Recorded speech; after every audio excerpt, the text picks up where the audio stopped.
Alright.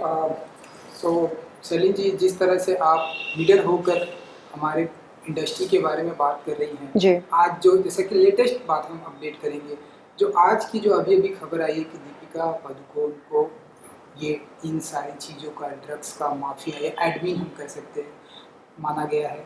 आपका क्या कहना है इस पर और आप क्या कहना चाहेंगे? दीपिका पादुकोण जी को एडमिन माना गया है, तो अब उन्हें क्या सज़ा होनी चाहिए और क्या कहना चाहेंगे आप दीपिका जी के बारे में? देखिए, मेरे सिर्फ 2 सवाल हैं उनके लिए।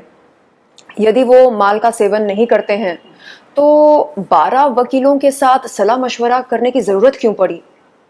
और दूसरा प्रश्न ये है, अगर सच में उनके दिल में कोई छल-कपट नहीं है, झूठ नहीं है, तो उन्हें किस बात को लेकर एंग्ज़ायटी या पैनिक अटैक्स हो रहे हैं?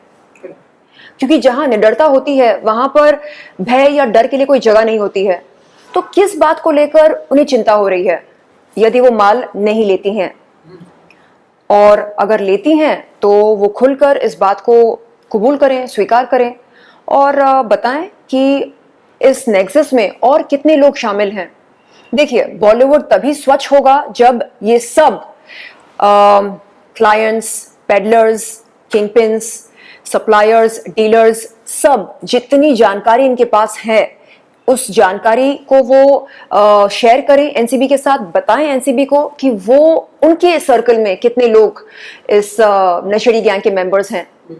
ऐसा जब जब जब जब ये इस तरह की बातें बताएंगे एनसीबी को, तब जाकर एनसीबी जो है वो बड़ी खिलाड़ियों तक पहुंच पाएगी। जो हमारे इंडस्ट्री में बड़े खिलाड़ी हैं, जो ड्रग्स लेते हैं, कोकेन लेते हैं, चरस, गांजा, LSD, ecstasy, magical mushrooms, MDMA और भी कई तरह के ड्रग्स हैं जिनके बारे में हमें कोई जानकारी नहीं है। तो उन बड़े खिलाड़ियों तक पहुंचने के लिए ये जरूरी है कि हम सब एनसीबी को सपोर्ट करें, एनसीबी के साथ कोऑपरेट करें। हाल ही के दिनों में आपने, जैसा कि हमने देखा, बहुत सारा खुलासा किया आपने। आप आईपीएल में गई, वहाँ पर जो कुछ भी देखा, अगर आप हमारे व्यूअर्स को अगर आप कुछ बता सके कि आपने किसे किसे देखा, और वो आपने तो ये दावा किया कि ये ड्रग्स लेते हो और मैंने देखा, तो आप अपना अगर कुछ एक्सपीरियंस अगर शेयर करना चाहें। देखिए, मुझे अली मुरानी जो सिनेयो के फाउंडर हैं और शाहरुख खान के बहुत करीबी दोस्त भी हैं, उन्होंने मुझे इनवाइट किया केकेआर का मैच देखने के लिए। मैं कोलकाता गई, मैच देखा ईडन स्टेडियम पर, और उस रात केकेआर की जीत हुई। जीत के बाद एक पार्टी रखी गई थी सेलिब्रेशन के लिए, एंड उस पार्टी में मैंने देखा केकेआर प्लेयर्स को और उनकी गर्लफ्रेंड्स को, एंड शाहरुख खान और शाहरुख खान के करीबी दोस्त, उन सब की बीवियां, सब पार्टी कर रहे थे। एंड एक बड़ा खूबसूरत सा माहौल बना था। एंड धीरे धीरे मैंने देखा कि धूम्रपान किया जा रहा था। धूम्रपान के अलावा और भी कई पदार्थों का सेवन लिया जा रहा था। एंड जोश बहुत बहुत हाई था। एंड हम सब पार्टी कर रहे थे, डांस कर रहे थे। मैं बहुत ज़्यादा खुश थी, क्योंकि वो मेरे लिए मेरा पहला लाइव मैच एक्सपीरियंस था। तो मैंने पहली दफ़ा क्रिकेट का लाइव मैच देखा, और लाइव मैच देखने के बाद क्रिकेटर्स के साथ मेरी इंटरेक्शन हुई। एंड सबके पास एक फ़ैन गर्ल की तरफ जाकर मैं हेलो हाय कह रही थी। एंड मैंने देखा कि सब जोश में अलग अलग पदार्थों का सेवन कर रहे थे। और मुझे याद है हम सब ने एक ट्रेन बनाकर हम डांस कर रहे थे। एंड डांस करते करते क्रिस गेल ने अपनी कमीज़ उतारी, उसकी कमीज़ लेकर मैं हवा में उस कमीज़ को ऐसे घुमा घुमा के डांस कर रही थी। एंड डांस करते करते जब मैं थकी और पसीने छूटने लगे, तब मैं वॉशरूम गई। वॉशरूम का दरवाज़ा खोला, और जब दरवाज़ा खोला तब जो देखा मैंने वो बहुत ही चौकन्ना कर गया मुझको। मैं सोच में पड़ गई। मुझे लगा क्या मैं किसी गलत जगह पर पहुंची? फिर लगा नहीं, जगह तो सही है, वॉशरूम ही है, तो ये लोग यहाँ क्या कर रहे हैं? मैंने वहाँ पर स्टार वाइफ्स को शीशे के सामने खड़े होकर वाइट पाउडर जिसे हम कोकेन कहते हैं स्नॉट करते हुए देखा उस वाइट पाउडर को। And it was shocking for me, क्योंकि अचानक ऐसा कोई दृश्य आपके सामने आ जाए तो समझने वाली बात है कि आप ज़रा सा शॉक हो जाते हैं। तो बिल्कुल वैसा ही रिएक्शन था मेरा। एंड जैसे तैसे उनको स्माइल देते हुए, एक्नॉलेज करते हुए मैं वॉशरूम की तरफ गई और अपना काम ख़त्म करके मैं वहाँ से जल्दी निकली, क्योंकि मुझे उस एक्टिविटी का हिस्सा नहीं बनना था। एंड बाहर निकलने के बाद मैंने देखा कि सब अपने अपने जोन में चिल कर रहे थे, एक अलग ही माहौल था। एंड सबको एक्नॉलेज करते हुए, शाहरुख खान, उनके फ्रेंड्स वगैरह वगैरह सबको एक्नॉलेज करते हुए मैं वहाँ से निकल गई। तो तब मुझे समझ में आया कि ये मतलब बॉलीवुड में किस तरह की पार्टीज़ होती हैं और सेलिब्रेशन के लिए किन पदार्थों का सेवन किया जाता है। आमतौर पर बॉलीवुड में जब जब कोई टॉप पार्टी होस्ट पार्टी रखता है एंड बॉलीवुड के टॉप एक्टर्स को, एक्ट्रेसेस को बुलाता है अपने घरों पर, वो ज़रूर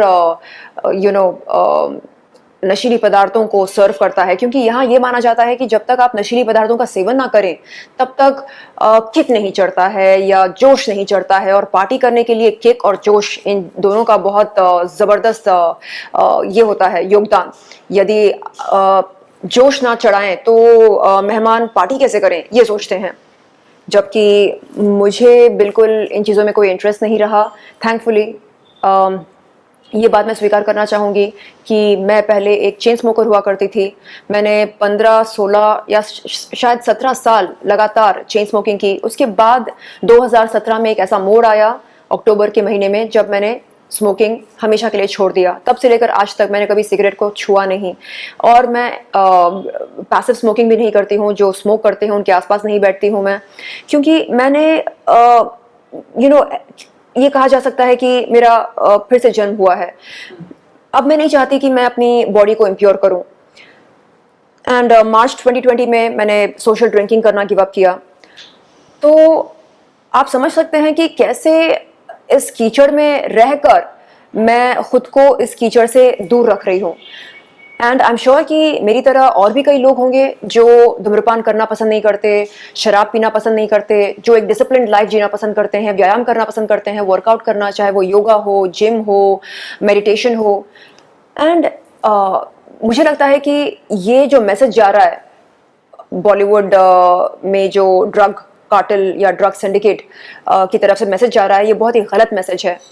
देश के युवा को ड्रग नेक्सस अंधकार में ढकेल रही है। ये हमें बंद करना चाहिए। This is not the right way to live, this is not the right way to enjoy. क्योंकि आपने बताया कि आप एक चेन स्मोकर थी जी, एंड जब आपने उस पार्टी को देखा, आप उस वॉशरूम में गई, तो इस तरह के जोन से बाहर निकलना बहुत मुश्किल होता है जी। तो वहाँ पर आपने इन सारी चीज़ों को कैसे हैंडल किया? क्योंकि अमूमन होता है लोग उस दुनिया में चले जाते हैं जब आपके आसपास सारे लोग कोकीन ले रहे हैं या ड्रग्स ले रहे हैं, तो उस एरिया के सारे लोग से चलो हम भी थोड़ा ट्राई करते हैं। तो इस तरह के जोन से बाहर निकलना कितना टफ था आपके लिए?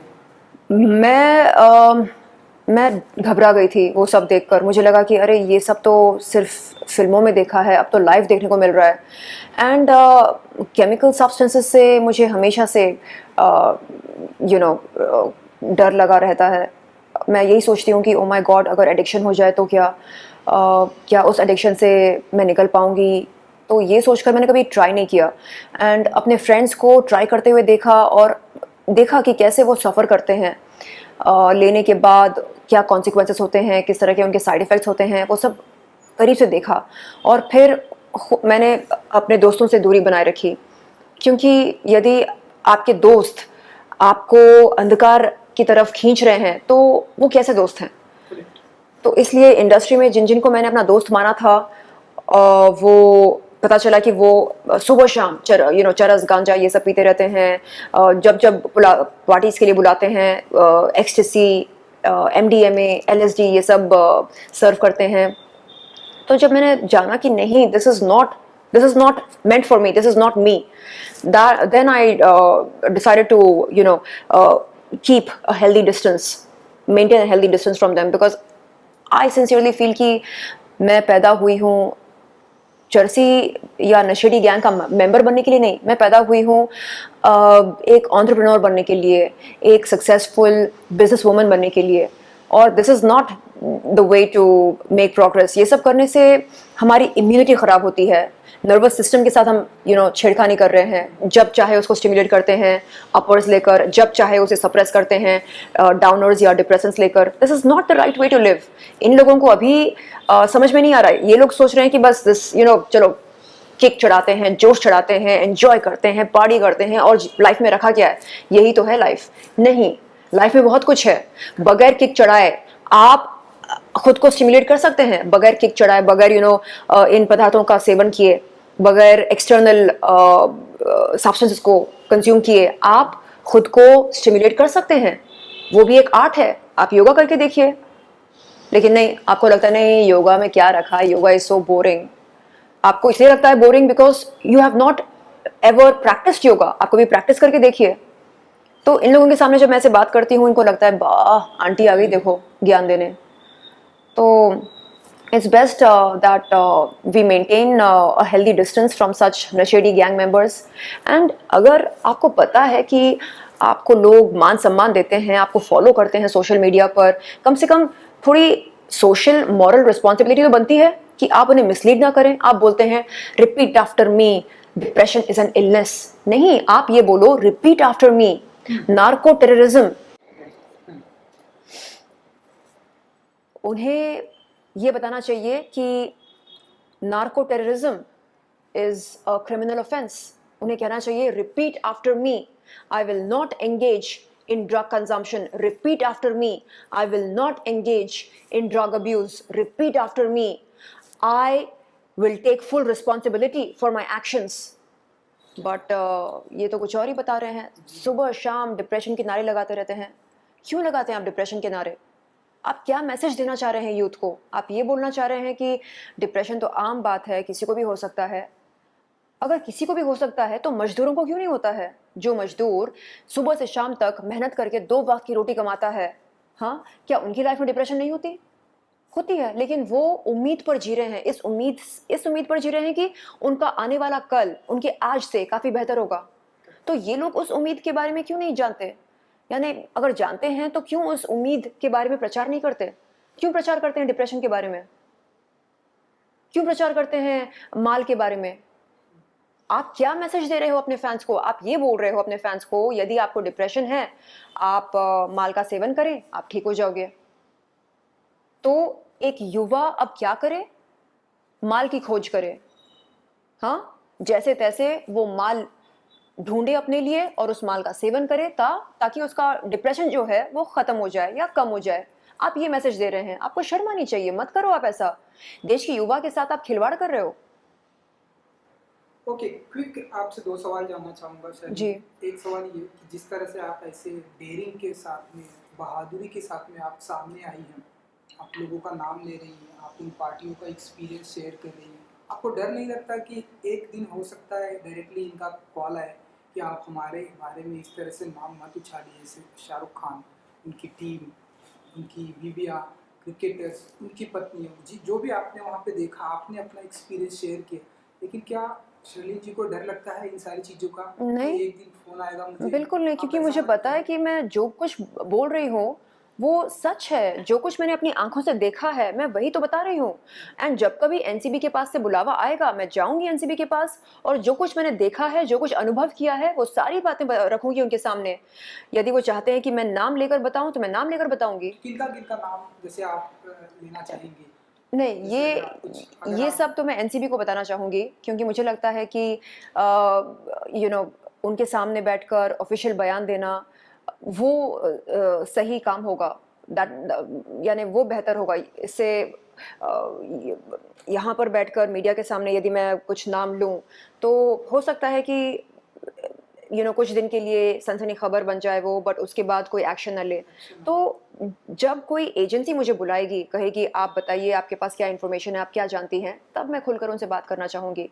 एंड मैं चाहती हूँ कि बॉलीवुड स्वच्छ बने। बॉलीवुड बहुत बहुत बहुत ज़्यादा बदनाम हो चुका है। अब मैं चाह रही हूँ कि ये बदनाम बॉलीवुड स्वच्छ बने। और स्वच्छ करने के लिए हमें क्या करना चाहिए? बस एनसीबी के साथ कोऑपरेट करो, बताओ उनको जो जो आप जानते हो, बताओ अगर आपने किया है, सेवन किया है नशीली पदार्थों का, खुलकर बोलो कि हाँ किया है। और बताओ, उनके नाम बताओ जो नशेड़ी गैंग के मेंबर्स हैं, जो किंगपिन्स हैं, जो डीलर्स हैं, सप्लायर्स हैं, जो पेडलर्स हैं, बताओ, सबके नाम बताओ, ताकि एनसीबी इन सब को बुलाए, जांच करे एंड एक एक करके सारे लोगों के नकाब हटाए एनसीबी। अभी जो शराफत का नकाब पहनकर सब घूम रहे हैं ना, शराफत का नकाब हटना चाहिए ताकि असलियत बाहर आनी चाहिए। तभी तो स्वच्छ होगा ना बॉलीवुड, वरना स्वच्छ कैसे होगा? सब बोलेंगे नहीं हम तो नहीं लेते, हम तो नहीं लेते, लेकिन व्हाट्सएप हिस्ट्री बता रहा है कि नहीं आप लेते हैं। व्हाट्सएप हिस्ट्री आपके फेवर में बात नहीं कर रहा है। तो अगर आप लेते हो, सच सच बोलो कि हाँ हम लेते हैं, and cooperate with the law, cooperate with NCB. एक आखिरी सवाल कि अ, जब मैंने आपसे बात की है, आपने अपना एक्सपीरियंस अपने बारे में कई बार आपने बताया है कि मुझे डिनर के बदले मुझे कहीं बुलाया गया और मेरे साथ जो है कॉम्प्रोमाइज़ करने की कोशिश की गई। लेकिन उसके बाद अभी तक हम देख रहे हैं, जब से मीटू कैंपेन आया है, रिसेंटली हमने देखा पायल घोष के बारे में देखा, जी उन्होंने अनुराग कश्यप का नाम लिया जाकर और जी उन्होंने कंप्लेन भी एफआईआर दर्ज कराई। जी। अभी तक आप उस शख्सियत का नाम नहीं ले रही हैं कि जिन्होंने आपको डिनर पे बुलाया और आपके साथ में बताया कि आपको हमारे साथ कॉम्प्रोमाइज़ करना पड़ेगा। क्या डर लग रहा है शर्लिन जी को अभी तक? बिल्कुल नहीं। तो आप नहीं, नाम नहीं ले रही हैं। मैंने नाम लिए हैं। ओके। जब जब मुझसे पूछा गया कि बताइए वो कौन लोग थे जिन्होंने आपको डिनर का प्रस्ताव रखा आपके सामने, मैं हमेशा बताती हूँ।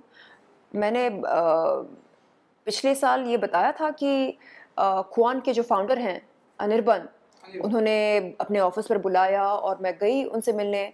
मैं देखो ये सोच कर गई थी कि वो दीपिका पादुकोण के मैनेजर हैं, ये सोच कर गई थी कि वो एक जेन्युइन टैलेंट मैनेजर हैं, एक रिस्पेक्टफुल इंसान होंगे, लेकिन वो मेरे एक्सपेक्टेशंस पर खरे नहीं उतरे। उन्होंने बहुत ही घटिया बात रखी मेरे सामने, पूछा कि अच्छा आपके ब्रेस्ट्स रियल हैं या नहीं।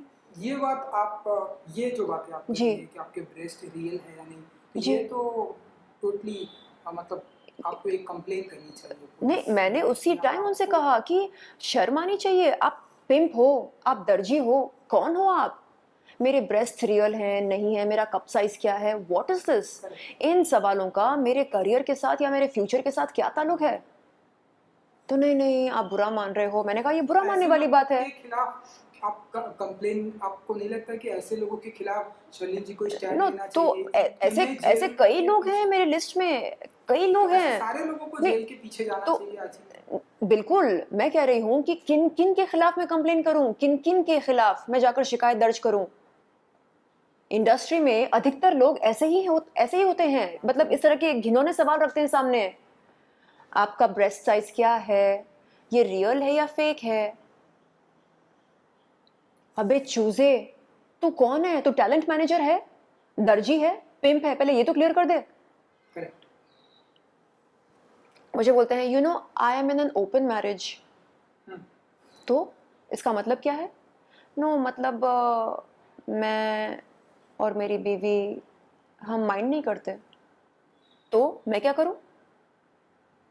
यानी क्यों मुझे ये सब बता रहे हो? क्या तुमने ये सब बताया दीपिका पादुकोण को? उनको जब बुलाते हो ऑफिस पर, जब उनके साथ इंटरेक्शन करते हो, हाँ, तब ये सारी बातें रखते हो उनके सामने, बोलते हो उनसे कि मैडम आपका ब्रेस्ट साइज क्या है, कप साइज क्या है? हाँ, उनके साथ इस तरह की बातें नहीं करते। हम हमारे साथ क्यों कर रहे हो? आपको क्या लगता है कि हम स्ट्रगलर हैं और आप किंग मेकर या क्वीन मेकर हैं? तो आई सेड शर्म करो। एंड नहीं नहीं आप बुरा मान रहे हो, आप यू नो राई का पहाड़ बना रहे हो। राई का पहाड़ बनाना क्या है ये सब? टैलेंट मैनेजर हो, टैलेंट मैनेजर की तरह बात करो। पूछो मुझसे कि आपने क्या क्या काम किए हैं as an actor, as an artist. आपको क्या लाइफ में क्या करना है, किस दिशा में आगे बढ़ना है, आपको किस तरह की फिल्में करनी है, किस तरह के प्रोजेक्ट्स करने हैं, क्या आपको एंडोर्समेंट्स करने हैं, एडवर्टाइजमेंट्स करने हैं, ये वो, इस तरह की बातें करो। आप तो पिंप हो। ऑलराइट, सो अपने जाते आते अपने ये जो हमारी बॉलीवुड इंडस्ट्री में जो कुछ भी चल रहा है, जल्द ही क्या कुछ इसका कंक्लूजन आना चाहिए शर्लिन जी के अनुसार? देखिए, मैं तो ये चाहती हूँ कि जल्द से जल्द जो बड़े खिलाड़ी हैं ड्रग कार्टेल के इस मतलब ड्रग कार्टेल में या ड्रग सिंडिकेट में जो बड़े खिलाड़ी हैं उनके नाम बाहर निकले एंड जल्द से जल्द बॉलीवुड स्वच्छ हो जाए। हम सब कोऑपरेट करें एनसीबी के साथ एंड जब जब किसी को समन मिलता है नारकोटिक्स कंट्रोल ब्यूरो से, वो उस समन का आदर करे, जाए, बात करे एनसीबी के साथ, जो जो जानकारी उसके पास है वो जानकारी खुलकर रखे एनसीबी के सामने, ताकि एनसीबी इस नेक्सस को ख़त्म कर सके जल्द से जल्द। और मुझे पूरा यकीन है कि सुशांत के हथियारों का बहुत गहरा ताल्लुक है बॉलीवुड के ड्रग कार्टेल के साथ। ये बात कंगना जी ने भी रखी थी सबसे पहले। सुशांत के गुजर जाने के तुरंत बाद उन्होंने कहा था, go for the drug cartel, आप जाओ, ढूंढ निकालो कि ड्रग कार्टेल के की मेंबर्स कौन हैं, आपको पता चल जाएगा सुशांत के हत्यारे कौन हैं। तो मुझे लगता है कि ये दो जो पहलू हैं ये एक दूसरे के साथ जुड़े हैं एंड ये खुलासा जारी रहे ड्रग स्कैंडल का एंड लोग चौकन्ना हो जाएं एंड समझ जाएं कि अब नार्को टेररिज्म नहीं चलेगा इस देश में, बिल्कुल नहीं चलेगा। ड्रग्स लेना कूल नहीं है, ये ट्रेंड अब नहीं चलेगा।